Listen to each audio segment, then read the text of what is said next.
Assalamualaikum warahmatullahi wabarakatuh. Kembali lagi di channel saya, channel akan memberikan seputar informasi cryptocurrency ataupun Pi Network ya.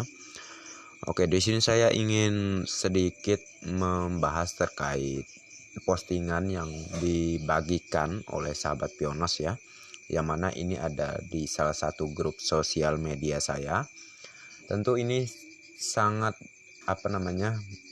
bisa menjadi pedoman kita ya terhadap asumsi yang tepat di masa depan Pi Network ini, dan sebagaimana kita mempelajari proyek ini dengan benar ya.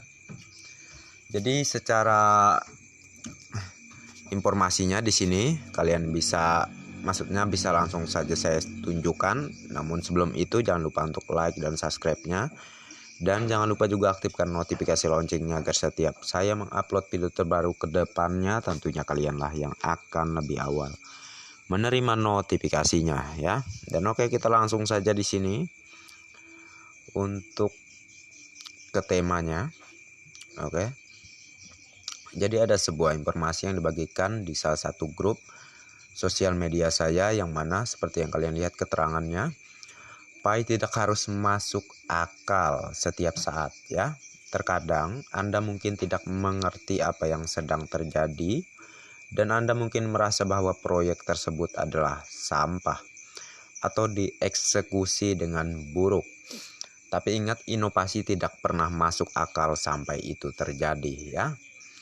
Jadi secara yang dijelaskan di sini, tidak semuanya menggunakan logika dari akal Anda ya. Semuanya itu ada perubahan. Zaman semakin berkembang, semakin maju, tentu ada sebuah perubahan ya. Yang nggak ada yang namanya menetap gitu-gitu aja, nggak ada ya. Jadi apapun yang Anda pikirkan secara untuk nilai Picoin yang akan terjadi dimulai pada open mainnet ke depan, kalau Anda memikirkannya gitu ya secara pelajaran dari cryptocurrency sebelumnya sih, ya Anda akan berpikir bahwa tidak masuk akal gitu ya. Kok harga Picoin bisa sekian ini, bisa segede ini, terus bisa sekian ini dan segede ini, apa dasarnya, apa penyebabnya, dan bagaimana cara perhitungannya gitu ya. Jadi sebenarnya sudah menjadi satu dalam apa yang sudah saya jelaskan barusan. Di era yang semakin maju, tentu akan banyak perubahan-perubahan besar yang akan terjadi di kemudian hari ya, atau di beberapa tahun mendatang. Dan tidak menutup kemungkinan dari hal tersebut juga berjalannya bersama proyek besar Pi Network ini, yang tentu akan menjadi suatu solusi keuangan global ya di kemudian hari. Karena itulah visi dan misinya pengembang proyek ini ya, si pengembang proyek ini. Jadi menurut saya sih, kalau kita memikirkannya secara akal sih ya, mungkin ya nggak tepat ya. Maksud saya nggak masuk di akal gitu ya, terkait harganya bisa langsung melonjak tinggi. Namun kalau kita belajar gitu ya secara apa yang dijelaskan oleh pihak proyek, dan juga perspek dan kualitas proyek ini, tentu bagi saya sih sangat masuk akal saja jikalau harganya sangatlah tinggi. Berdasarkan yang pernah dikatakan juga dari berita yang beredar yang sebelumnya, di video saya sebelumnya terkait CEO Binance ya, yang mengatakan bahwa kalau suatu platform yang memiliki pengguna yang banyak, tentu nilainya pun sangatlah tinggi lah ya, kurang lebih seperti itulah ya. Jadi tidak semuanya bisa didasari dari akal kita ya. Kita tentu harus melihat sebuah perubahan, yang mana perubahan itu tidak bisa kita perhitungkan dan tidak bisa kita tebak ya.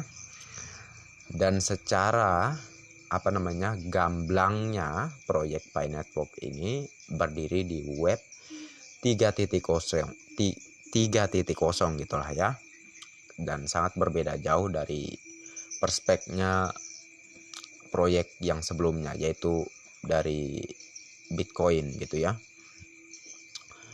Jadi menurut saya sih ya sangat masuk akal aja kalau misalnya proyek ini di saatnya sukses ke depan, yaitu di fase open mainnet akan bernilai tinggi sih sangat wajar dan masuk akal ya.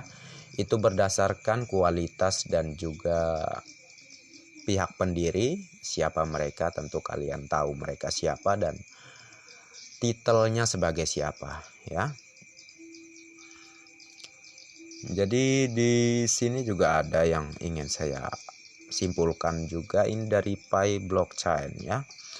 Jaringan Pi ketika frekuensi sirkulasi pasar tinggi, permintaan besar dan pasokannya terbatas, itu akan menjadi sangat berharga. Semakin banyak orang yang mengetahuinya dan mengenalinya, semakin berharga itu. Perintis menghargainya, menjaganya, memiliki nilai gitu ya.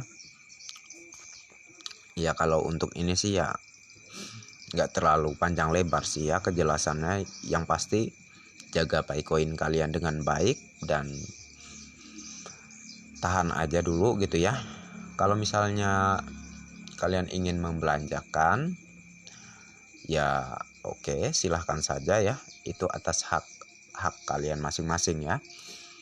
Namun kalau ingin harganya tinggi ke depan, tentu kalian harus mengacu pada saat P2P tersebut, kalian harus mengacu kepada nilai, yaitu nilai GCP ya, nilai konsensus global ya. Karena nilai inilah yang terus banyak digunakan di kalangan para pionas di seluruh dunia ya. Jadi jangan sampai kalian membelanjakan atau melakukan P2P dengan nilai di bawah itu ya. Tentu ini tidak ada yang mustahil seperti yang saya katakan sebelumnya ya. Dunia itu cepat sekali berubah dan perubahan itu tidak bisa kita ungkiri ya. Karena zaman semakin maju, tentu hal yang tidak masuk di akal menurut Anda ya, menurut Anda ya, itu tidak ada yang mustahil ya. Perubahan akan terus terjadi, apalagi zaman semakin maju, teknologi semakin berkembang, dan kualitas setiap teknologi ataupun seperti yang saat ini yaitu teknologi blockchain, cryptocurrency ya, tidak menutup kemungkinan bahwa proyek Pi Network ini akan menjadi sebuah cryptocurrency paling termahal dan tentunya termahal gitulah ya di kemudian hari ya, yaitu mulai pada fase open mainnet. Bahkan tidak menutup kemungkinan akan menyaingi cryptocurrency yang sudah berdiri sebelumnya, yang mana seperti Bitcoin ya harganya lagi down ya sekarang. Dan kalau untuk cryptocurrency lainnya pun juga secara grafik ya, yang saya cari tahu sebelumnya di exchange seperti Indodax dan toko kripto, itu harganya lagi terjun ya, lagi hancur. Maka dari itulah Pi Network ada sebagai solusi untuk menetralisir pasar cryptocurrency ya, kurang lebih kayak gitulah ya. Jadi untuk informasi kali ini mungkin sampai sini aja dulu ya. Semoga tercerahkan dan mencerdaskan tentunya ya. Dan terima kasih banyak untuk kalian yang sudah mampir di channel saya, dan bagi yang belum like dan subscribe silahkan diklik. Dan jangan lupa juga aktifkan notifikasi loncengnya agar setiap saya mengupload video terbaru ke depannya, tentunya kalianlah yang akan lebih awal menerima notifikasinya. Dan oke, next time. Assalamualaikum warahmatullahi wabarakatuh. Bye bye.